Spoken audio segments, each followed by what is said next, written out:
Could a customs fee be implemented at the Guam Memorial Hospital?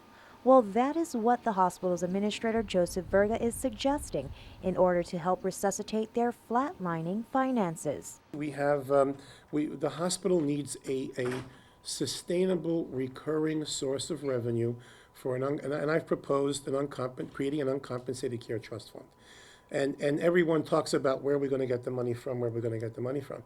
I proposed the customs user fee, which would not burden the taxpayers of the island. He says that the customs fee could bring in an upwards of $20 million a year, which can then match Medicare and bring in an upwards of $40 million for the hospital. That money would then go into the trust fund for GMH. However, he says in order for this to happen, there has to be the political will to do so.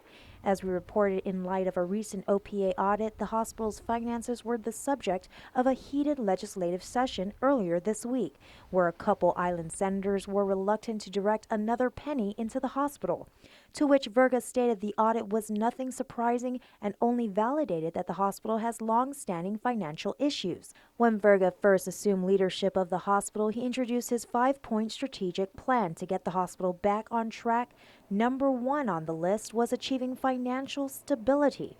And according to Verga, they presented a scorecard of the strategic plan to the board in May, where they graded every individual item and reassessed all the steps to get there. That area, of course, the achieving financial stability did not score very high, and clearly.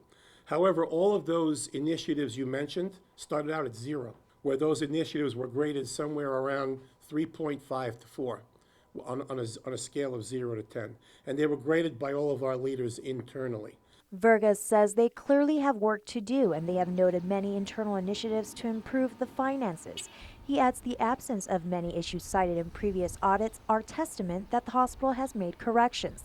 While in the recent OPA audit, the strategic plan did not score high, Verga says they needed to develop a baseline so they can move forward. Reporting for Guam's News Network, I'm Jolene Tovis.